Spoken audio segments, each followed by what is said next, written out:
Hello everybody and welcome back to Red Eagle Politics. Make sure you guys like this video down below and subscribe to the channel if you are new. So, it's been about a week and a half since the Colorado Supreme Court ruled that Donald Trump would not be allowed on the ballot for things that Donald Trump has already been cleared for in the impeachment trial, the second impeachment trial. It doesn't matter, even though it doesn't violate the 14th Amendment. These liberal judges on the unanimous court, even though it's 7-0 liberal, it was a 4-3 ruling that they decided to go out there, twist the law in order to fit their narrative in a way that was not really or should not really be legal. And they did so to come to the conclusion that Trump would not be allowed on the ballot. This was a big thing. A lot of people said this could lead to a domino effect, and other states would join in, and those states would also say that Donald Trump is not allowed on the ballot, even though that's not really a correct interpretation of the Constitution, even if Donald Trump was hypothetically guilty for those things that they say he is guilty of, which he is not, but that's beside the point. But now today, damage control ensues because they realize this is backfiring. I said it a few videos ago that I did a video on this. I said this is just going to backfire. It's only going to make Donald Trump even stronger than he already is. He's in a very strong position. You can look at the brand new, revitalized, Real Clear Politics website, and what does it show? Donald Trump, he's up in the primary by over 51 points. He's up in the general by 2.3% in the popular vote. He never led against Biden leading up to 2020 when he was an incumbent president. And on top of that, Biden's job approval is in the absolute gutter. Trump is right now in a very good position to become the next president of the United States. So what are they trying to do? They're trying to indict him for things that are not illegal or things that are extremely inconsequential, and they don't apply the law equally. And now they're trying to remove him from the ballot because they look at the polling since the indictments, and that has actually helped Trump, not just in the primary, but it's not hurting him in a general election. And now we even see polling that asks about convictions, which are very leading questions, by the way, and it shows that Trump doesn't really drop enough to the point where he would really lose to Joe Biden in many of these polls. And that's the way that it goes. So Donald Trump now, he's going to be on the ballot in Colorado unless the Supreme Court rules otherwise, which, by the way, they're not going to. This is a 6-3 conservative court. Even if they can be wishy-washy at times, they are not going to rule that Donald Trump would not be back on the ballot. In fact, I would be not surprised if it was a unanimous 9-0 ruling that Trump would be allowed back on the ballot. But either way, it just takes a 5-4 ruling.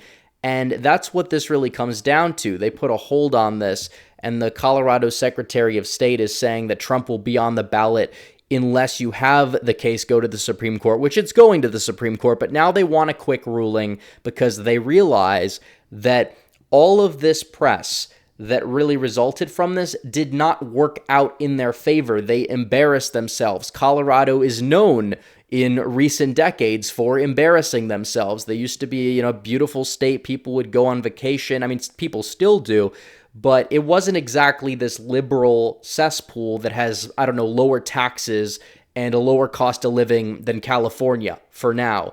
And I'm kind of grateful for Colorado because you have a lot of liberals that could move to Texas, could move to Nevada, could move to Arizona that want to flee California, and a lot of them are going to Colorado instead, and they're going to the Pacific Northwest instead, which means that those previously mentioned states will probably have a chance to stay red or at least competitive longer. But nevertheless, Colorado's a disaster. But still, the Secretary of State is doing damage control. And unless you see a landmark Supreme Court ruling, which is not going to happen by any stretch of the term, Donald Trump is going to be on the Colorado ballot.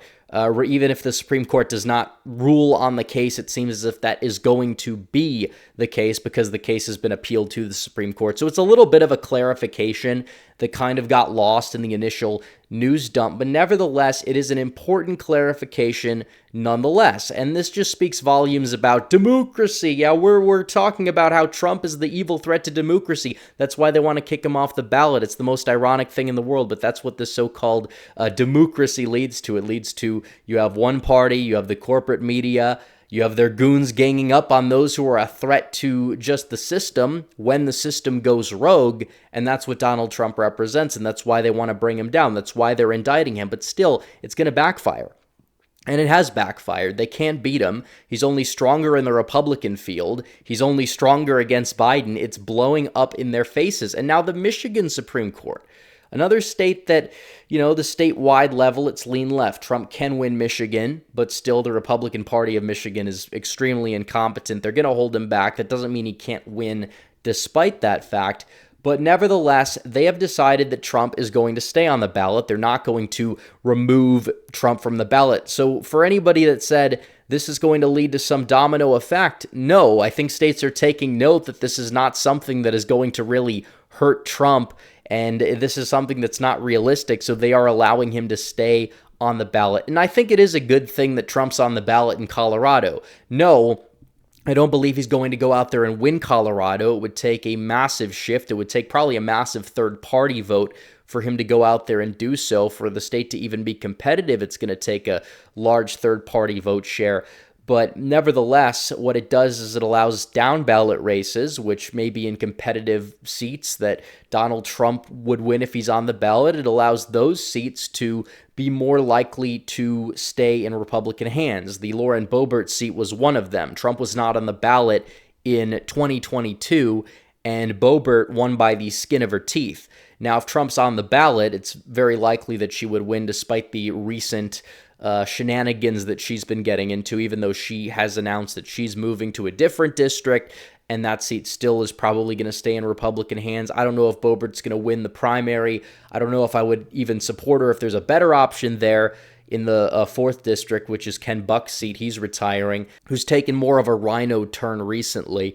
But nevertheless, we'll have to see what happens in that race. But either way, Colorado, it is a good thing that Donald Trump is more likely than not going to be on the ballot. And it shows. And Donald Trump is surging right now. You look at the Republican nomination, he is there. He has an over 50-point lead. And his numbers keep growing. They grow even bigger.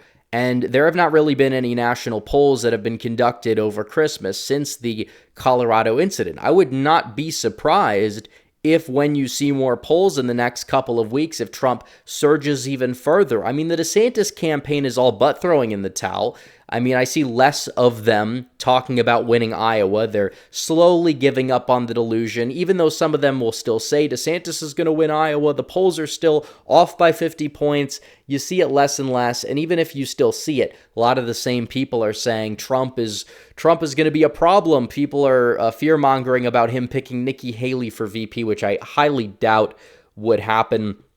But nevertheless, they're just trying to tie Trump to Haley because Haley is on the verge of overtaking Ron DeSantis in the polls. And I'm not a fan of Nikki Haley. I think she's the worst one in the running, besides maybe Hutchinson, but I think they're one of the same.